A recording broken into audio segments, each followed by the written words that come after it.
Buenas tardes. Bueno, muchas gracias por estar aquí. Desde luego, para mí es un placer y un honor estar aquí, no solo por la persona que ahora mismo a la que vamos a escuchar, que es Petros Markaris, sino porque, bueno, suelo decir que cubrir cultura y ser periodista cultural, como soy, te permite hablar de las buenas noticias, ¿no? Siempre creemos que los periódicos son los portadores de malas noticias y desde luego estos días las tenemos unas cuantas, pero afortunadamente también son el recoveco, la prensa, el periodismo cultural y ser periodista cultural para escuchar las buenas noticias y para escuchar los mensajes de las personas que nos tienen que aportar y que nos aportan ideas para el debate, ideas para crecer, ideas para salir adelante en los malos momentos.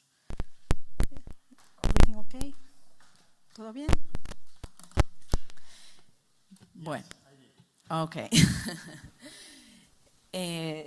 Bueno, entonces, hoy tenemos la suerte, primero, de que CaixaForum nos abra este espacio y por eso se lo agradezco enormemente, de que el Foro de la Cultura de Burgos nos haya invitado a tener esta oportunidad y es algo que también le agradezco y además con una intención de elevar el foco, digamos, más allá de la literatura y más allá de Europa y unir las dos cosas para que podamos hablar de identidades y de fronteras y de qué valores tiene esta Europa en la que estamos.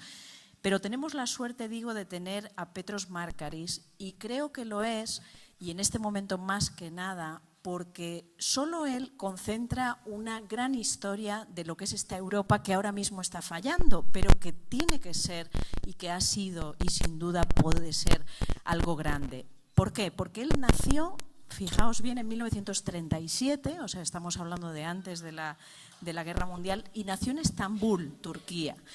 Y su padre era armenio y su madre era griega, de la minoría griega de Turquía. Por tanto, ya tenemos un origen armenio, un origen griego, una situación geográfica en Turquía y además educado en alemán, porque le metieron en el colegio austriaco, si tengo bien todos los datos, y estudió en alemán. Incluso él más tarde se emigró a Alemania y habla alemán y ha trabajado y estudiado años en Alemania. Por tanto, en su persona no solo está el pulso de un escritor formidable, de un escritor que ha tenido, bueno, que ha narrado, luego más tarde hablaremos de ello, lo que está pasando en Grecia de una forma ejemplar, sino que tenemos a un gran europeo de verdad, que ha pisado todos los territorios, que le han mojado todas las aguas de Europa y que por tanto también se ha metido en los charcos de Europa. Y por eso hoy vamos a hablar aquí de Europa y vamos a hablar de literatura.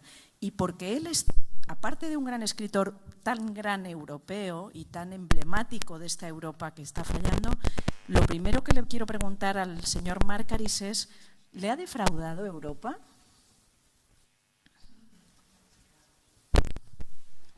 Well, frankly speaking, hablando con franqueza, yes, sí. Pero on the other hand, the problem is, or the question is, what have been we expecting from Europe? We followed the development, the evolution of the European Union from the European Common Market to today's European Union. What have we expecting? Well, you know, one of the founding fathers of Europe, a Frenchman, Jean Monnet, said shortly before he died in 1970, he said, I made a huge mistake. If I had to start all over again with the unification of Europe, I would have started from politics and culture, not from the markets. Well, he said it, but it was too late. La verdad es que lo dijo, pero era ya And demasiado things went their course, and what we made from Europe was just a financial and market union, even today. To us that we are not involved in any way with economy, well, let me just make an explanation here. My father was totally convinced that I should study economy. I just, hated economy. But my father, when you grow up in a minority in Istanbul in the 50s and the beginning 60s, there was no way to say no to your father. So I went to Vienna to study economy. If you can't say no to your father, your second defense line, your plan B is to become a lousy student. And I was a lousy student of economy. I never finished my studies because I didn't love them. And now I'm living in Europe where en una Europa en la que todo el discurso, todo el pensamiento, todas las medidas, todos los métodos tienen que ver con la economía. Cabe, por lo tanto, comprender que esto no me gusta nada. Es decir, que lo que yo en mis años mozos evitaba, me toca ahora afrontarlo como consecuencia de la Unión Europea. Y esto no es, digamos, una perspectiva muy gozosa o muy optimista para una persona de mi edad. Yo suponía que Europa empezaría, como dijo Monnet, o que una vez que se puso en marcha y se convirtió en una unidad, digamos, un factor unificado, pero antes de la Unión Europea, pensaba que podríamos haber en distintos países, en distintos estados-nación, aunque podíamos seguir estando en esos estados individuales, pero teníamos un denominador común que es la cultura europea. Una vez que distrajimos nuestra atención de la cultura y nos fuimos a los mercados, todo quedó al margen, todo quedó a un lado, todo se convirtió en secundario. Y en la actualidad, ahora que estamos atrapados en la economía y no estamos ni siquiera en una posición de afrontar los problemas que tenemos fuera de la economía, como por ejemplo el problema de los refugiados, ahora nos damos cuenta y vemos hasta qué punto construimos esta unión de una manera defectuosa, porque no hay un denominador común que podamos llamar cultura, sino que además tampoco no existe, digamos, decisiones políticas, no hay una fuerza política unificada. Y cuando Europa se ve obligada a adoptar decisiones políticas, tenemos indefectiblemente un problema, es el problema de los políticos, ¿no? Y no hacemos más que intentar o bien aplazar o sencillamente soslayar las cuestiones políticas difíciles o controvertidas. Bueno, pues nos guste o no, esta es la imagen, esta es la escena que tenemos hoy en día en Europa.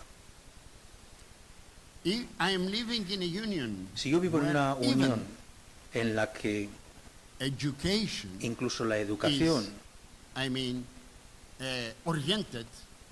está orientada hacia el mercado, les dicen a la gente joven, tienes que estudiar, pero siempre pensando en el mercado. Y yo me pregunto, ¿y qué pasa si un joven quiere estudiar filosofía? ¿Dónde está el mercado de la filosofía, hombre? ¿Dónde está el mercado de la filosofía? Y claro, como no hay mercado para la filosofía, pues eliminamos los estudios de filosofía, las titulaciones clásicas, todo que no tenga nada que ver directamente con la economía.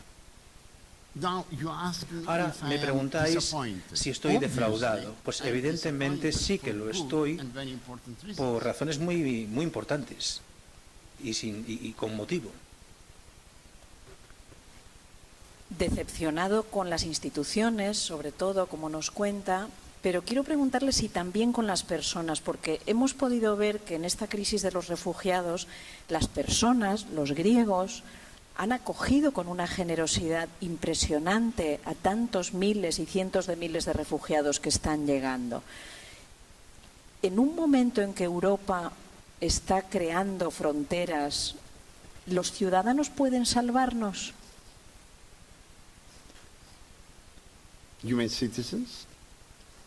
Sí, los Yes. ciudadanos griegos que han estado acogiendo a personas en Lesbos, en islas griegas donde llegaban muriéndose. Esto nos ha sorprendido, esta generosidad en una Grecia que está sufriendo tanto por su cuenta. Entonces, mi pregunta es, bien, las instituciones le han defraudado, pero ¿y los ciudadanos? ¿Podemos tener esperanzas en que los ciudadanos recuperen, rescaten esos valores que deben ser motor de Europa? Pues es cierto que los griegos han demostrado una actitud muy abierta, muy humanitaria con respecto a los refugiados, una gran solidaridad. Lo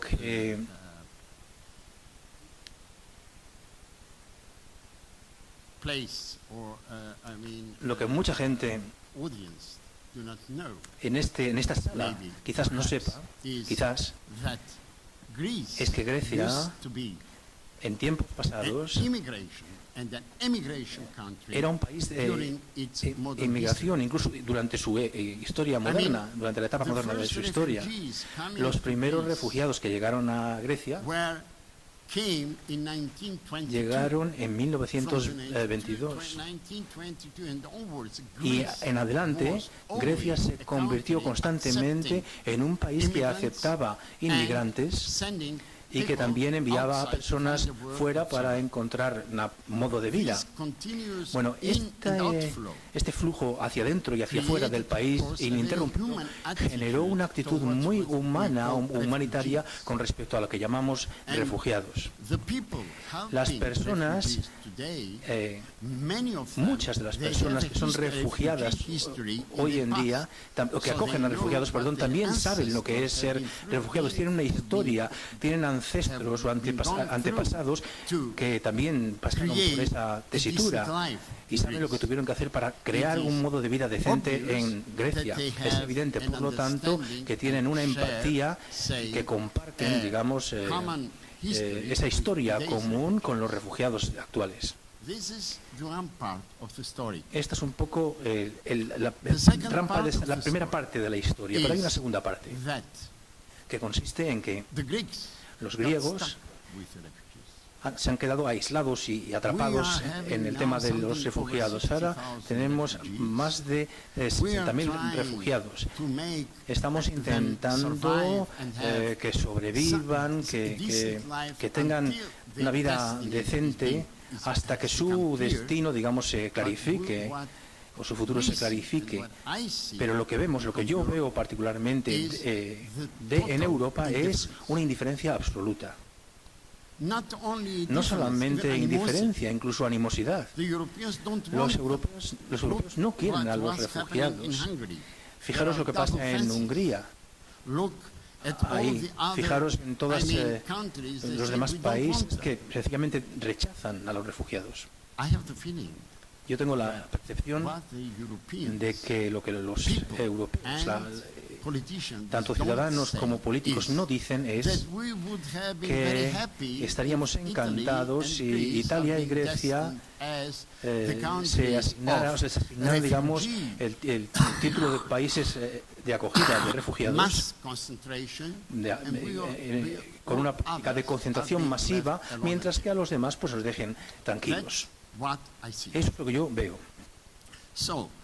Por consiguiente, es cierto que los griegos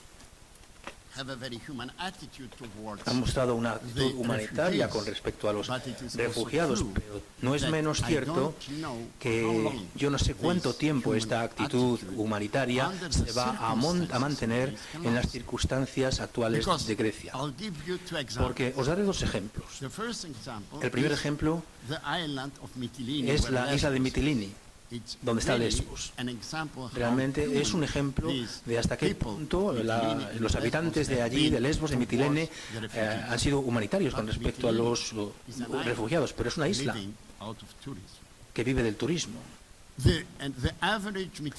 Y el habitante medio de este lugar trabaja 4 meses al año y el resto del año tiene que seguir viviendo, claro.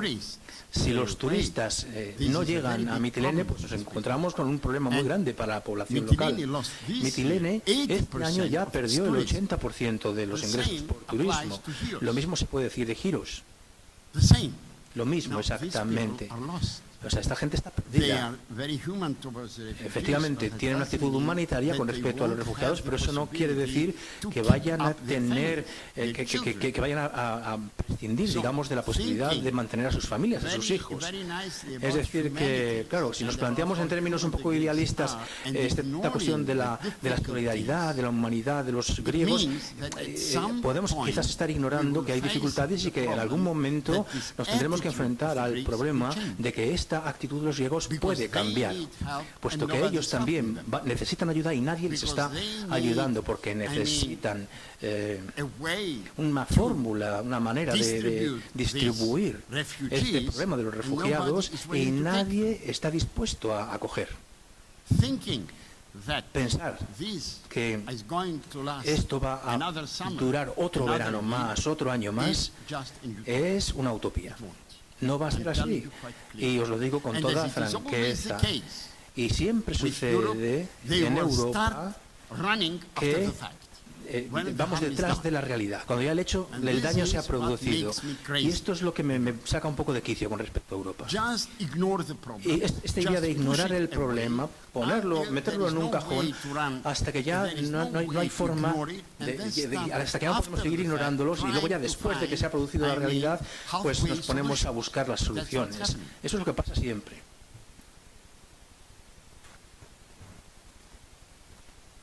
Gracias.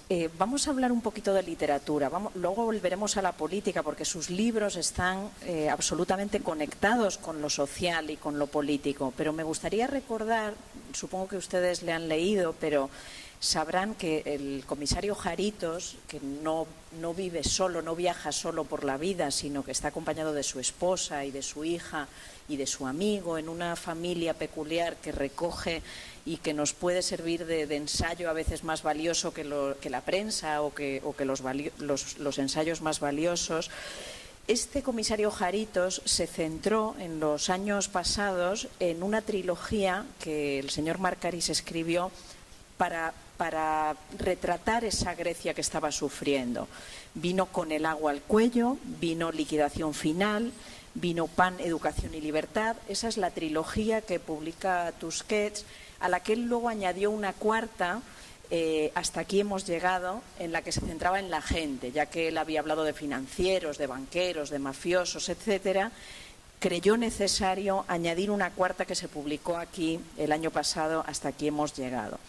Pero ahora él ha parado. Esa fue una trilogía que sumó 4 finalmente, pero él ha parado, y hoy que hemos almorzado juntos he tenido esa suerte. Me ha contado que ya acaba de publicar en Grecia una nueva novela, otro Jaritos, pero que ya no es de la crisis, y que se llama Offshore. Luego preguntaré por Offshore, pero me gustaría saber qué ha pasado. ¿Se cansó de escribir de la crisis? ¿Se agotó de escribir de la crisis? ¿Jaritos se cansó o se cansó Markaris?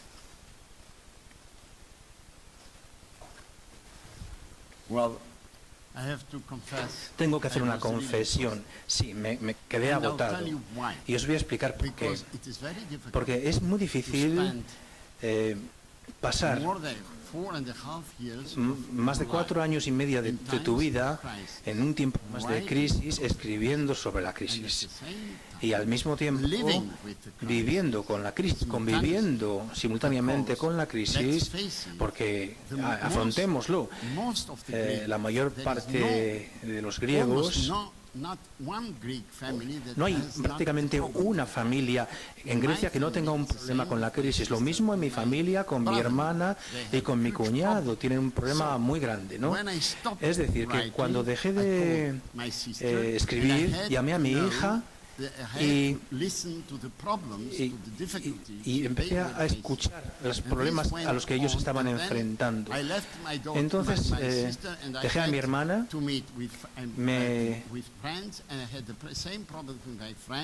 empecé a hablar con amigos y también estábamos constantemente hablando de las dificultades, de la crisis, de los problemas a los que se enfrentaban. Es verdad, esto es agotador, no es fácil hacerlo.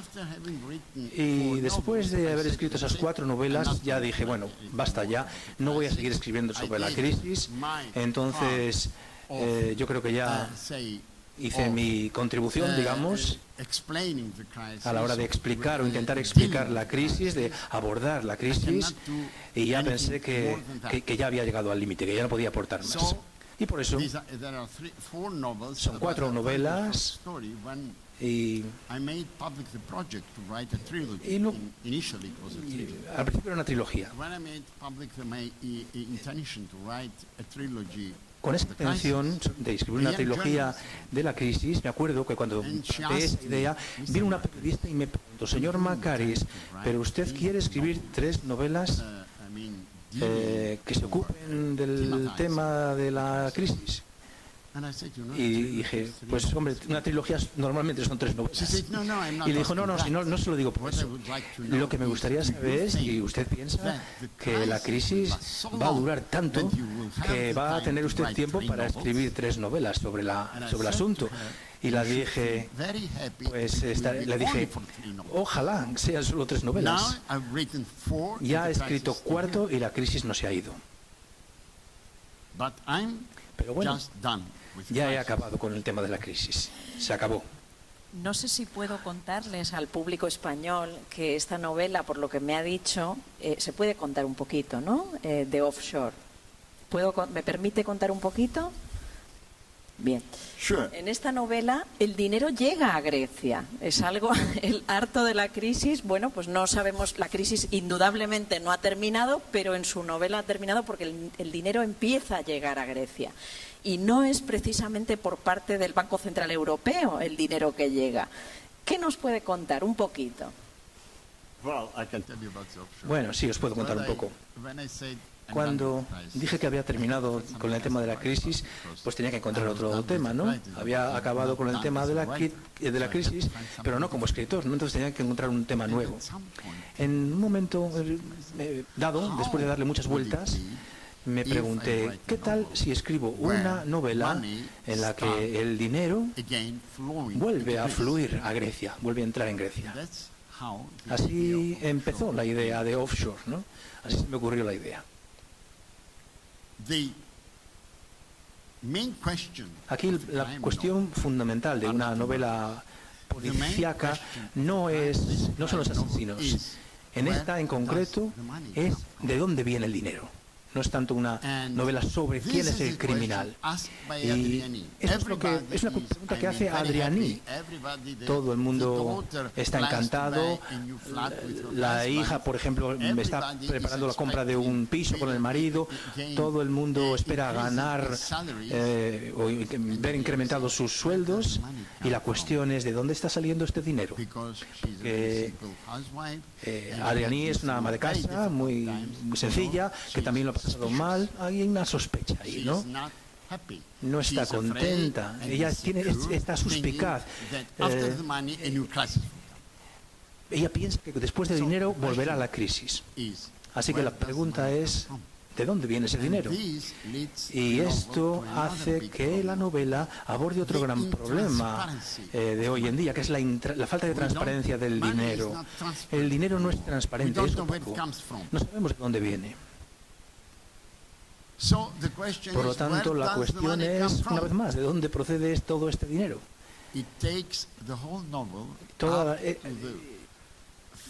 A lo largo de toda la novela hasta casi el último capítulo, hasta el anteúltimo capítulo, hay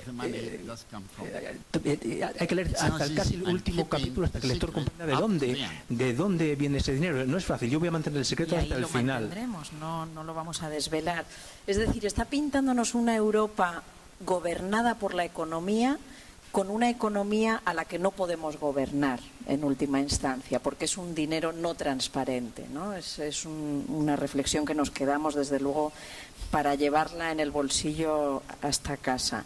Cuando nos conocimos, Petros Markaris y yo, que estábamos en el Festival Hey de Cartagena en 2015, Syriza acababa de ganar las elecciones y me acuerdo que hizo una reflexión. Él me decía, en Grecia hemos pasado de ser pobres pero decentes y felices, basta cantar un poco de folk, tomarnos un ouzo, una bebida de allí, a que todos queremos la casa de 2 pisos, o sea, el chalet, todos nos hemos hipotecado, todos hemos abandonado aquella pobreza decente y feliz a cambio de una riqueza y de un dinero que tampoco tenían.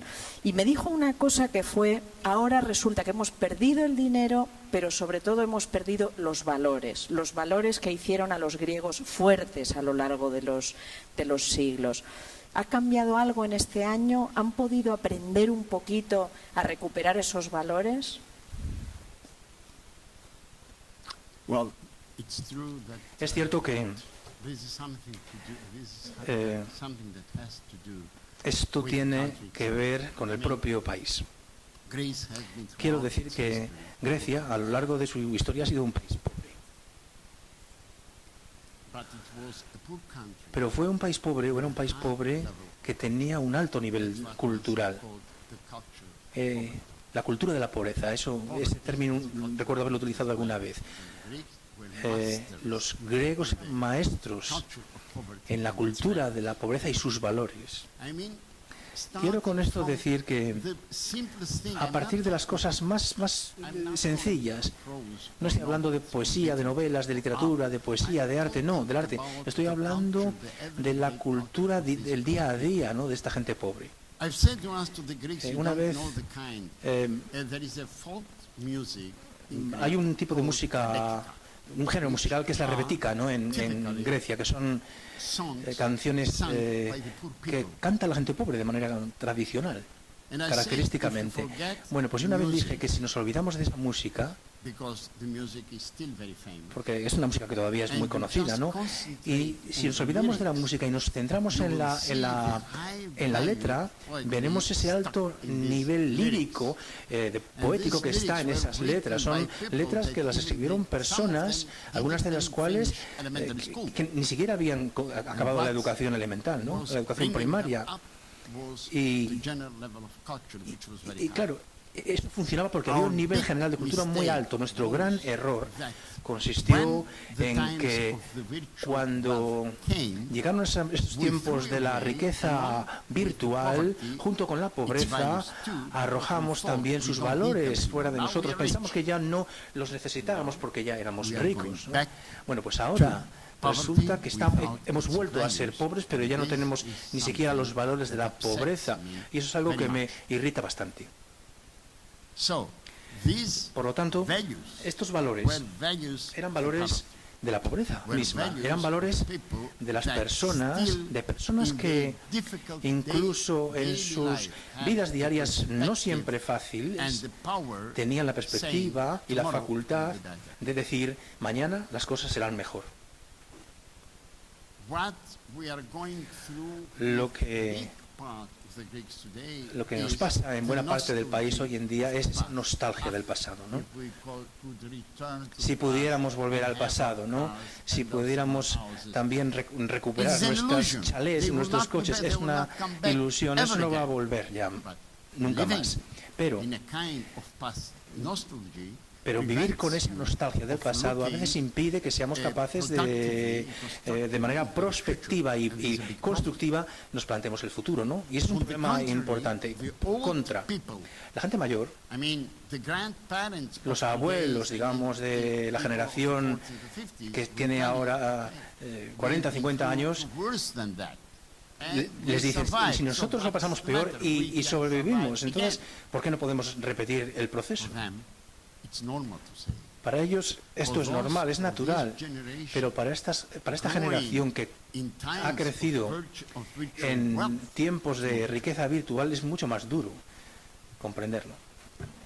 Hemos hablado de economía, hemos hablado de cultura como herramienta de crecimiento y me gustaría hablar también de ideología. En la Europa que compartimos ahora mismo tenemos una Inglaterra que quiere salir de Europa y ha votado por el Brexit. Tenemos una Francia donde Marine Le Pen está creciendo enormemente. Tenemos una Grecia donde está Syriza, pero está aliada con un partido de derechas. Tenemos populismos. ¿Dónde está la ideología? ¿Dónde están las ideologías que deberían tener respuesta a estos problemas? Well, el problema in Europe today en la Europa actual is the decline es la decadencia de los partidos del sistema. Hay un problema muy importante.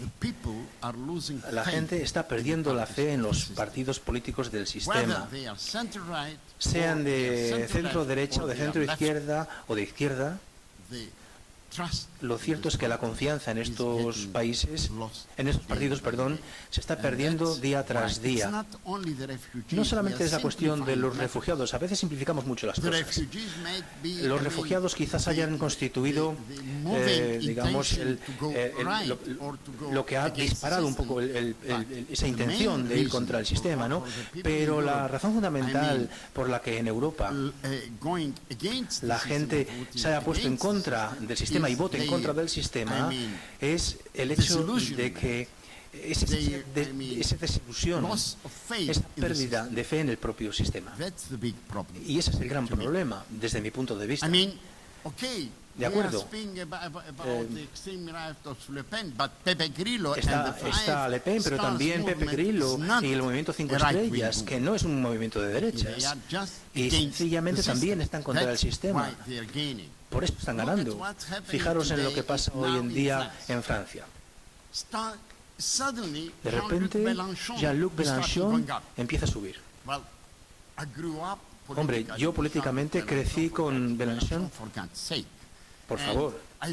Y recuerdo perfectamente que 9 de cada 10 franceses se reían de Mélenchon. Ahora le votan. Tienen esa tendencia que claramente en las encuestas se ve de votarle. ¿Por qué? Pues porque son personas que ya están contra el sistema, que están defraudados con el sistema, que no quieren tener nada que ver con el sistema y no son de extrema derecha. Por eso votan a Mélenchon. Lo mismo pasa con Pepe Grillo. El punto aquí, la cuestión fundamental, es esa desilusión por parte del europeo medio en cualquier país de Europa con el sistema. Y eso me parece que es un problema importante, porque la democracia es un sistema. Y es un sistema que necesita a sus partidos.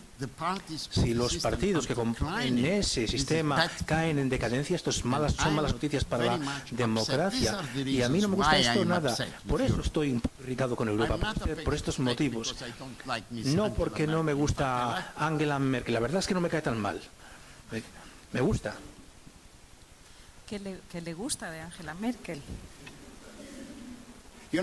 Pues te diré, te guste o no, mi estima por Merkel se incrementó mucho cuando tuvo el valor de decir 1 millón de refugiados. Y ella sabía exactamente lo que iba a suceder, pero aún así lo hizo. Tuvo el valor de afrontar esa decisión. Fijaros en lo que han hecho los demás. No me queda más remedio que me caiga bien. Y está pagando un precio muy alto por ello. Está aceptando ese precio o pagar ese precio con decencia. No es cuestión de ser de derechas o de izquierdas. Sencillamente es una cuestión de dar un paso adelante, mirar al futuro. Y Angela Merkel sí que ha tenido ese coraje de dar ese paso al frente y ejecutarlo, ¿no? Esa es la realidad de las cosas. ¿Contempla la posibilidad de que su comisario Jaritos investigue un caso en Europa? Es decir, en esta Europa del Brexit o de Le Pen o de Merkel, ¿le va a sacar de Grecia? Look, anytime I go to country, cada vez que voy a un país, sistemáticamente siempre se me hace la misma pregunta. ¿Crees que Caritos podría venir a Alemania en la próxima novela, o a Italia, a España, a Francia? Y siempre digo lo mismo. Cuando Jaritos se jubile, entonces va a haber una agencia de viajes y se va a poner a viajar como un loco.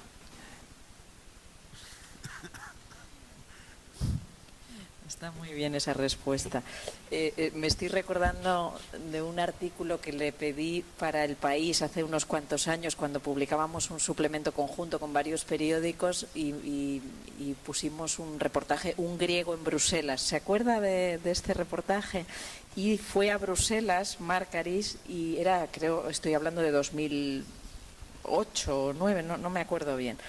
Y describía cómo en Bruselas convivían griegos, iraníes y alemanes, y había todas las nacionalidades en las instituciones y en las calles, pero nadie se relacionaba con las otras nacionalidades, sino cada uno hacía su ocio, sus fiestas, sus familias, con su propia comunidad. O sea, esa Bruselas de Babel era bastante aparente, porque en la realidad no hay una convivencia, no hay Jaritos en Berlín, ni realmente ingleses con franceses conviviendo. No ha llegado a la Europa que convive de verdad, ¿no?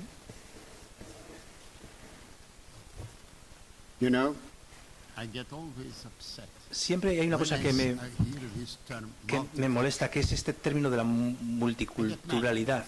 No me gusta nada. Y os explico por qué. En Alemania, en Grecia, dicen que la multiculturalidad está muerta.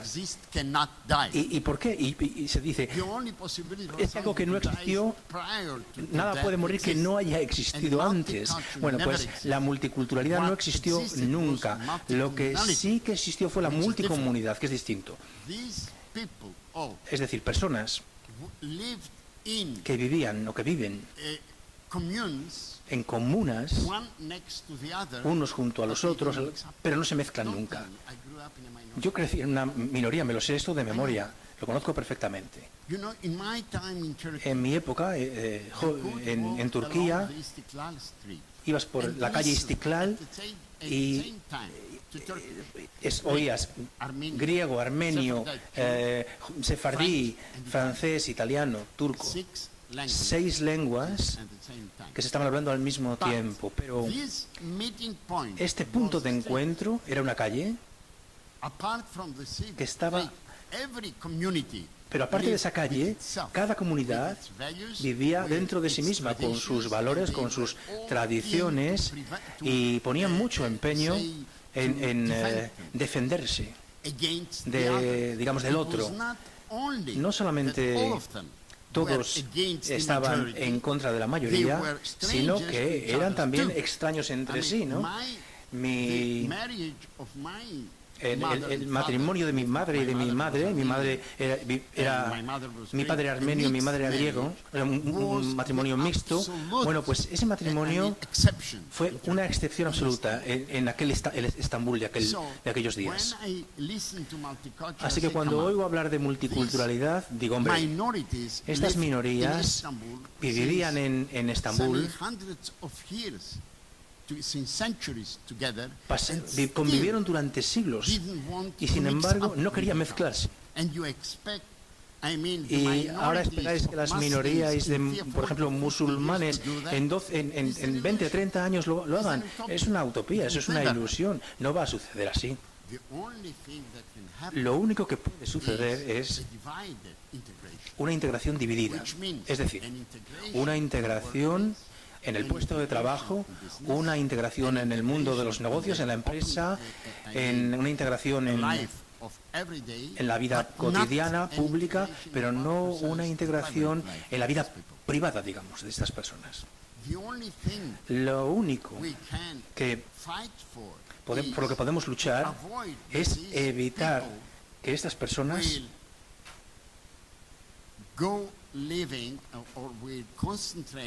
se concentren en en guetos. Porque esto sí que hace que las cosas empeoren.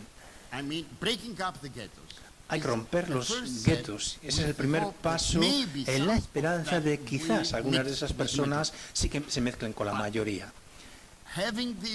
Pero tener la ilusión de que todo es multicultural y que era multiculturalidad y que eso ha muerto ahora es mentira. Nunca existió, solamente había comunidades múltiples, pero no multiculturalidad o multiculturalismo. Si sus padres se asomaran en este momento en el 2016, en la Grecia y la Europa de 2016, sus padres que seguramente vivieron la guerra, que vivieron la pobreza de la posguerra, que habrán vivido, si han vivido en Turquía, Turquía tiene su propio historial de crisis y problemas. ¿Qué pensarían de algo positivo encontrarían en la Europa de 2016 o no? ¿O sería todo decepcionante también para ellos?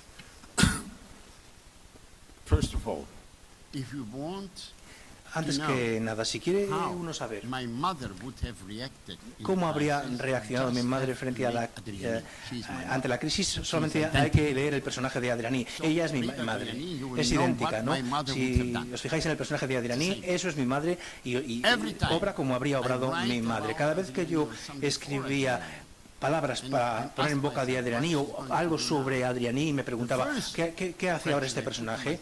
Pues la primera cuestión, el punto de partida era siempre ¿qué habría hecho mi madre en ese caso? Y eso es lo que he hecho siempre cuando he escrito el personaje. Bueno, en ese sentido, creo que la reacción frente a la crisis, yo creo que Adriani es un ejemplo clásico de esa actitud, un ejemplo muy bueno de lo que habrían hecho mi madre y también mi padre. Lo que habrían hecho, pensemos, ellos habían nacido y crecido en Estambul, en Turquía. En primer lugar era el Imperio Otomano, en segundo lugar la República Turca, cosas que tenían muy poquito que ver o nada que ver con Europa. Por lo tanto, mi padre y mi madre no tenían idea de valores europeos, etcétera. Lo que tenían era admiración por Europa, pero eso no quiere decir que comprendieran Europa. Una cosa es admirar algo y que a lo mejor también es una ilusión, ¿no?, con respecto al objeto que admiras, y otra cosa muy distinta es conocerlo. Mi padre y mi madre, yo creo que lo único que sabían sobre Europa era que por ciertos viajes que tuvieron que hacer a Europa, porque mi padre tenía relaciones comerciales, ¿no? Y ya la verdad es que admiraban Europa, les gustó mucho lo que vieron, pero pasar de ahí a tener la idea de que tuvieran una percepción clara de lo que era Europa, y sobre todo de la Europa actual, no. No hay respuesta a esa pregunta porque no era su caso. Vamos a pasar pronto a las preguntas del público, si tienen. Excuse me. Sí. Otra cosa. Hasta ahora no ha habido preguntas. Esta no va a ser una pregunta, porque me dice, lee Adriani y sabrás lo que diría mi madre. He leído obviamente a Adriani en todos los libros. ¿Y qué habría hecho Adriani? Seguro que ustedes también lo han leído. Pues echar más lentejas o más alubias o más legumbres en el puchero para que la hija y su marido puedan venir a comer cuando no tienen dinero. Pues apretarse el cinturón y menos carne y más legumbre, ¿no? Yo creo recordar algún suceso en ese sentido. Es decir, valores, es decir, decencia, es sentido común, ¿no? Es familia unida, que es lo que ha pasado también en España. La familia ha sido un baluarte que ha salvado a la gente de la crisis. Los abuelos, los abuelos como Adriani puede ser, o los hijos, los hermanos, todos se han ayudado los unos a los otros, y ese seguramente es un valor que no está en las constituciones, que no está en los tratados de la Unión Europea, pero es el valor con el que se construyen los países. Quisiera ver alguna mano, por aquí tenemos alguna mano. ¿Tenemos un micrófono? O... Ah, bueno, oímos así. Pues no se oye muy bien desde la cabina de traducción. Excuse me? No. Jarritos is not... No. Jarritos, ya he entendido la pregunta, sí, sí. Para los que no han entendido, ¿eso sí. se ha traducido? No, pero lo vamos a traducir ahora, que igual que a Dianis, bueno. ¿Su madre quién es Jarritos? Si es su padre. No. Jarritos no es mi padre, no cabe duda. Aunque sí que hay muchos lectores que piensan que es mi alter ego. Tampoco. Lo que tengo en común con Jarritos es nuestra perspectiva, nuestra idea sobre Atenas y los atenienses. Tenemos la misma forma de verlos, la misma actitud de ironía y el mismo tipo de comentarios sobre nuestra ciudad y los atenienses. Mi hija con frecuencia me dice, mira, estoy harta de tus chistes sobre Atenas y los atenienses, y luego encima me toca leerlos en el libro en boca de Jarritos. A ver si te ocurrió algo distinto. ¿Preguntas?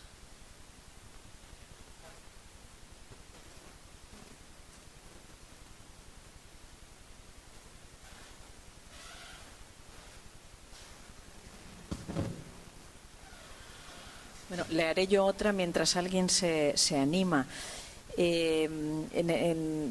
Volviendo, no sé si quiere hablar más o no de Grecia, pero me interesa muchísimo porque estos días en España estamos viviendo la crisis terrible de un partido tradicional. Antes ha hablado de la crisis de los partidos del sistema, que es el Partido Socialista, y todos estamos mirando a Grecia y el hundimiento del PASOK.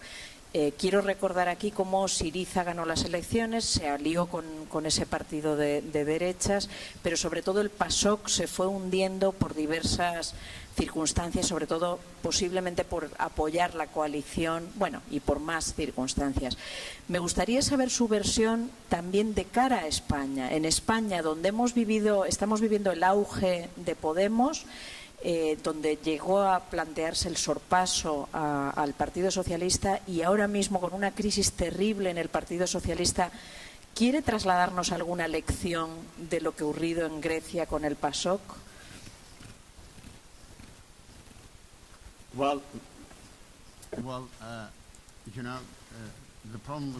El problema del PASOK,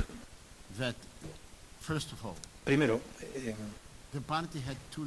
el partido tenía dos líderes que, por varias razones, eran muy imponentes, tenían bastante carácter y carisma. Papandreou era el primero, el fundador del PASOK. Bueno, pues verdaderamente era un político de mucho talento. Estemos o no estemos de acuerdo con Andreas Papandreou, lo cierto es que Papandreou era un genio de la política.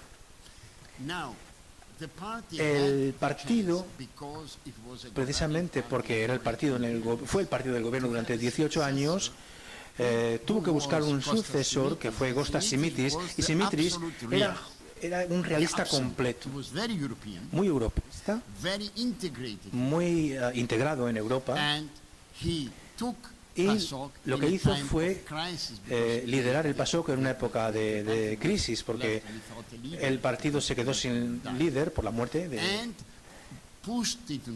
líder anterior, y lo que hizo fue impulsar el partido a la eurozona, a Europa, etc. Bueno, pues después de esto, después de que Papandreou perdiera la elección en el año 2004, perdón, Syriza, lo que hizo fue retirarse de la política. Dijo, ya no voy a seguir en la política, lo cual fue una actitud bastante presentable. Pero desde ese punto, desde ese momento, el liderazgo del partido siempre estuvo por debajo del nivel de aceptación de los votantes, de la militancia del partido. Esperaban siempre tener otro líder de talento, pero claro, no se puede sacar el talento, no se puede improvisar, no se puede sacar del bolsillo un político con talento. Así que terminaron con políticos que eran, vamos a decirlo así, entre sin talento y mediocres. Además, precisamente por la crisis, muchos votantes del PASOK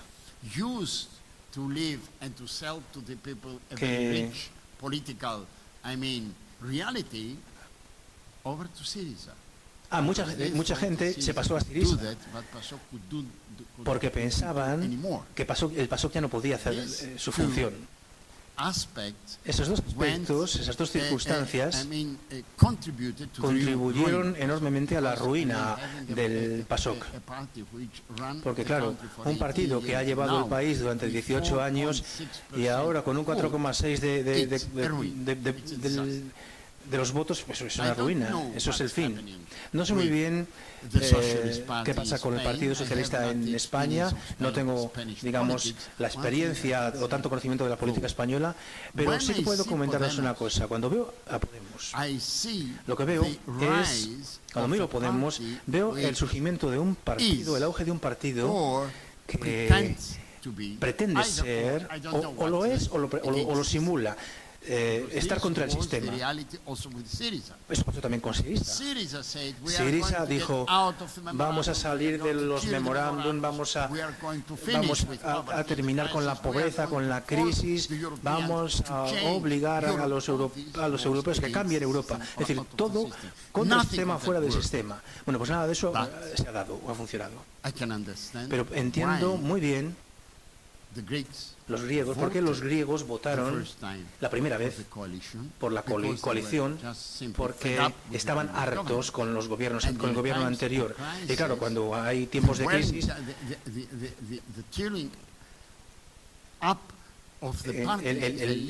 es fácil cansarse de los partidos. Así que, naturalmente, en la actualidad, Syriza ya es un partido del sistema. Están colaborando, aceptan lo que dice Europa, hacen todo lo que hay que hacer. Pero en el punto de partida del proceso eran un partido contra el sistema. Y yo tengo la percepción de que Podemos ha pasado lo mismo. No estoy seguro al 100% de lo que digo, pero lo digo con mucha cautela y no estoy muy seguro de si en la actualidad Podemos está contra o a favor del sistema. Por tanto, no puedo daros una opinión más cualificada porque no me gusta hacerlo nunca, ¿no? Pero sí que os he contado la experiencia de Syriza. Esa fue la experiencia de Syriza, que es un partido que terminó siendo un partido totalmente de acuerdo con la Unión Europea y con Bruselas, adecuándose a las expectativas de Europa.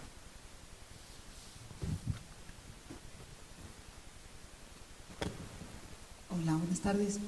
Yo quería preguntar sobre lo que comentó antes de la multiculturalidad respecto a los guetos, ¿no? Al hecho de que lo primero, lo fundamental era intentar que no se hicieran guetos.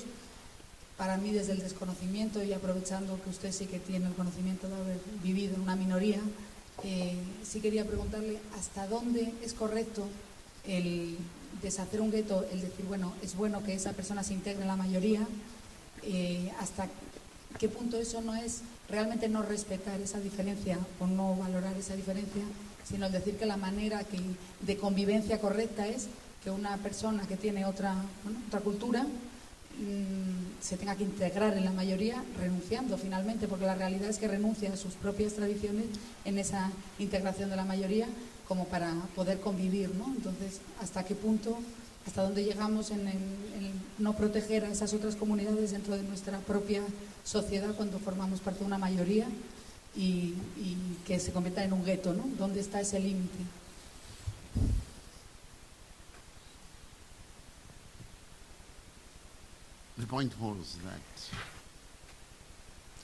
La cuestión in Turkey, es que in today's Turkey, Vamos a ver, en Turquía hoy en día estas minorías llevan conviviendo desde el Imperio Otomano, es decir, siglos. En la actualidad,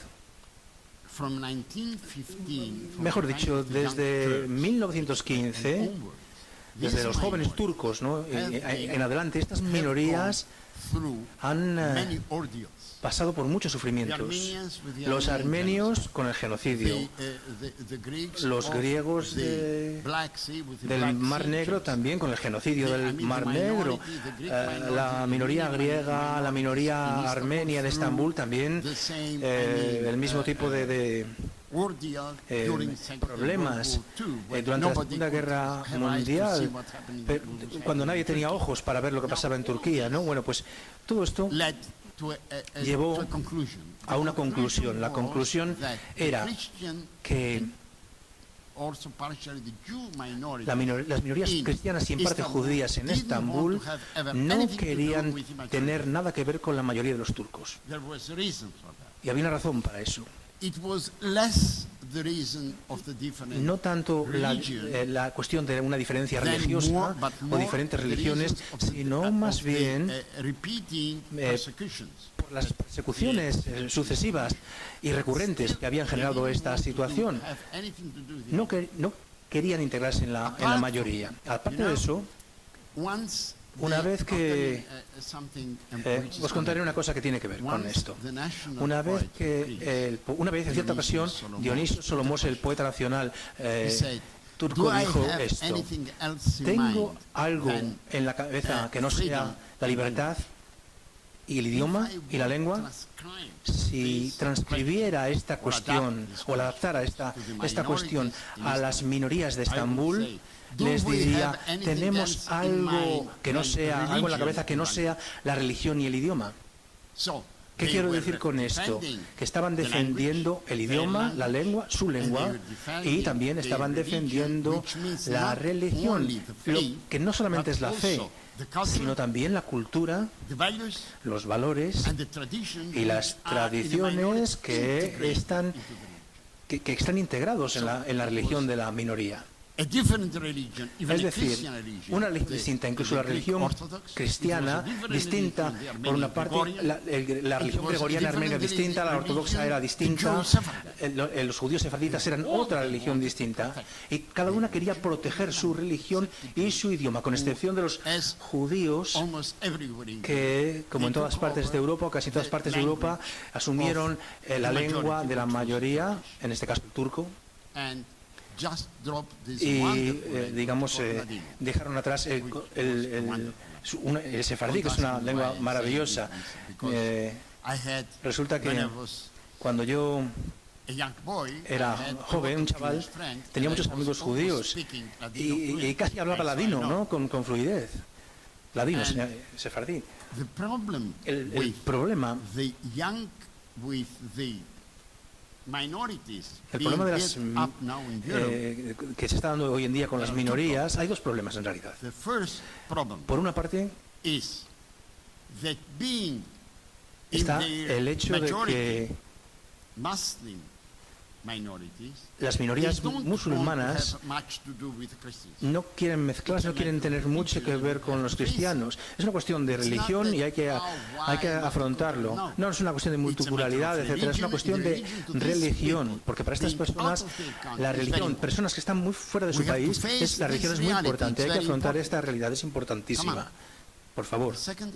Y luego la segunda cuestión, el segundo problema, es que no tienen incentivos por parte de la mayoría para prescindir de esta forma, digamos, aislada, separada de vivir. Los alemanes y los franceses me dicen muchas veces: viven en guetos, quieren vivir, quieren estar, no quieren mezclarse con la mayoría. No es su culpa, no es culpa de ellos. En la mayor parte de los casos es una decisión muy libre, como con los armenios y los griegos en Estambul. En Estambul a veces ha habido comunidades mixtas en algunos barrios, como por ejemplo Bakırköy. Allí los armenios y los griegos sí que vivían juntos y convivían. Iban a las tiendas de los unos y de los otros, se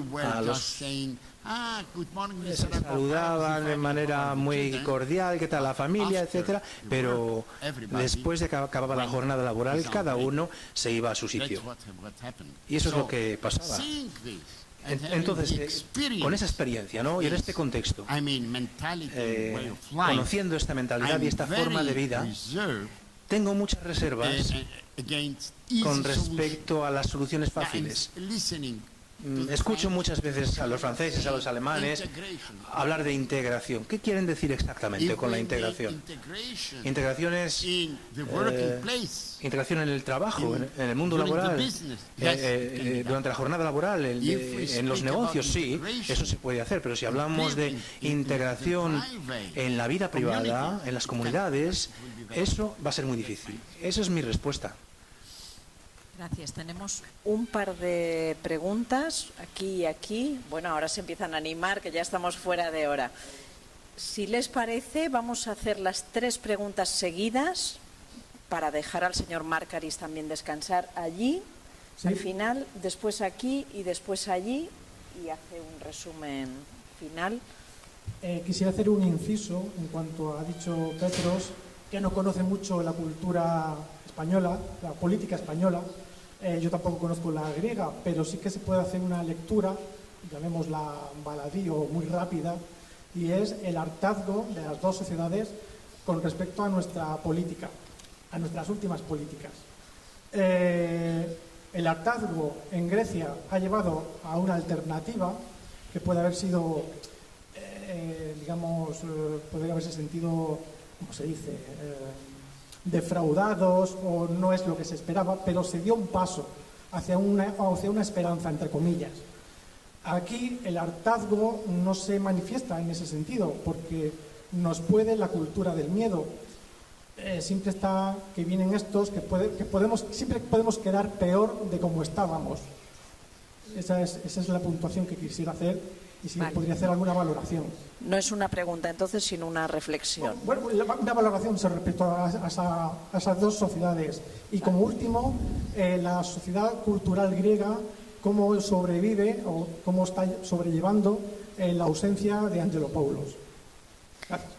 Vamos a pasar aquí el micrófono, si le parece bien. Y después... Vale, buenas tardes, gracias. Una pregunta concreta. ¿Tiene intención de hacer algún libro sobre su biografía? Muy bien. Y última pregunta por allí. ¿Se va a acordar de todas? Hola, buenas tardes. Bueno, uniéndolo a la última respuesta que ha dado sobre la política que le ha hecho, ¿no? Un poco de que la gente, bueno, y unido también al título de la conferencia, ¿de dónde va Europa? Un poco he entresacado de la respuesta un poco que la gente está cansada de los partidos, cansada del sistema. Entonces, pues yo quería un poco titular la palabra corrupción, que creo que es la más extendida en todas las noticias, ¿no? Esta corrupción no solo económica, sino mental, de desconfianza en Europa hacia todo. ¿De dónde surge y si tiene alguna solución a corto plazo? Tiene la palabra. Bueno, a la primera pregunta.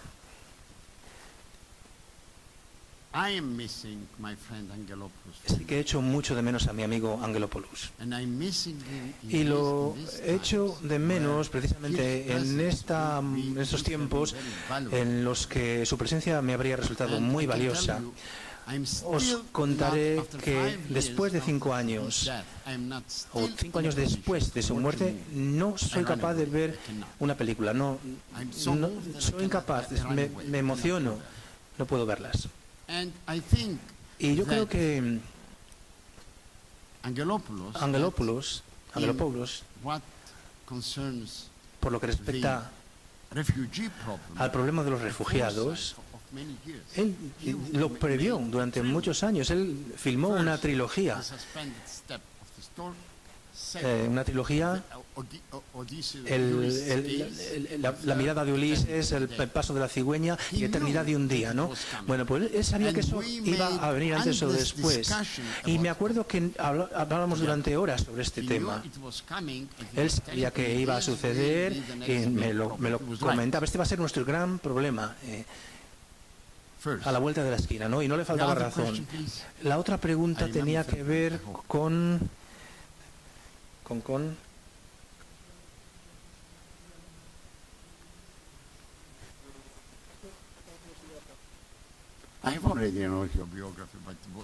ya la he escrito, pero todavía no lo han traducido en español. Me refiero a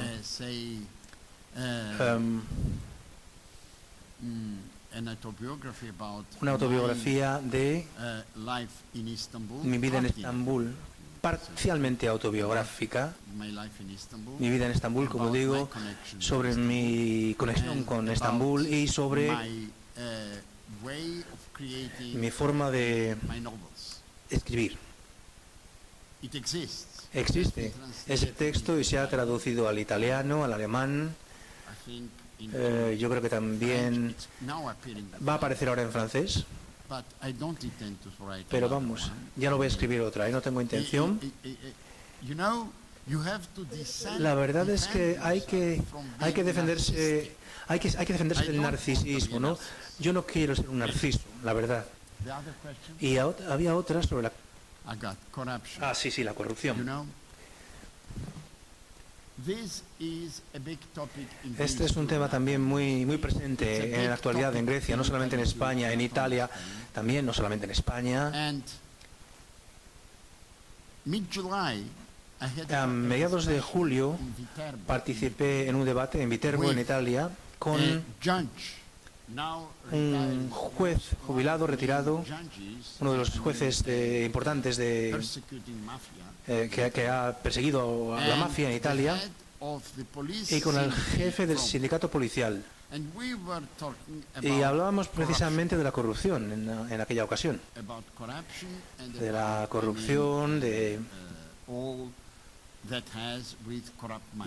todo lo que acompaña a la corrupción dineraria, digamos, ¿no? Pero el problema es que si uno vive en una sociedad en la que el dinero se convierte en la única prueba de que uno tiene éxito, entonces la corrupción va aparejada inevitablemente con ello. En segundo lugar, la globalización no es solamente la globalización de la economía, de las finanzas, sino también la globalización de la delincuencia. La delincuencia también se ha globalizado hoy en día. Y estas dos cosas juntas conducen a lo que yo planteo en offshore, la falta de transparencia, la opacidad del dinero. ¿Sabéis lo que me dijo el juez después de mi intervención sobre la opacidad? Me dijo: llevo persiguiendo a la mafia prácticamente toda mi vida como juez, ¿no? Y te diré que lo que hemos conseguido ha sido nada, prácticamente migajas, ¿no? Y en la actualidad la circulación del dinero de la mafia es como 150.000 millones al año. Y la mayor parte de este dinero, digamos, entra en fuentes legales. Hay empresas de la mafia que incluso reciben subvenciones europeas. Entonces, ¿qué? ¿Hablamos de la corrupción? ¿Hasta qué punto, no?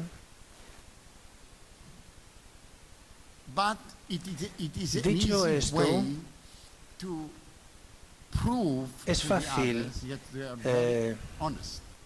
es una forma fácil también de demostrar a los demás que nosotros somos muy honrados, ¿no? Es una mentalidad un poco peligrosa. O sea, yo soy el honrado y los demás están corrompidos, o son los corruptos, ¿no? No está tan claro ninguna de las dos cosas, ¿no? Ninguna de las dos cosas. Más bien tenemos que encontrar la forma de combatir la corrupción. El problema es que si verdaderamente combates la corrupción, la mitad del dinero que está circulando en la actualidad ha de salir de los circuitos, ¿no? Ha de salir de la circulación, os lo aseguro. Gracias a este Foro de la Cultura de Burgos que se ha trasladado a Madrid para venir a escuchar a Márkaris, y eso lo agradecemos. Y gracias a este gran escritor y gran europeo, porque, no sé, después de escuchar su charla pienso que puede que hayamos perdido fe en el sistema, pero desde luego no hemos perdido la fe en sus libros. Así que larga vida a Jaritos y larga vida a Petros Márkaris. Gracias, señor Claver.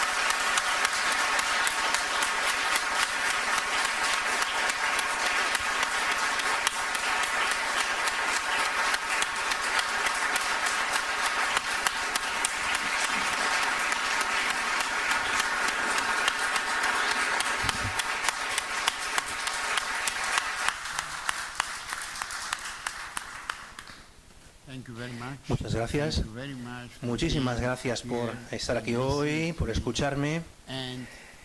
Y la verdad es que deseo un enorme éxito al Foro de la Cultura que se celebrará en Burgos. Gracias.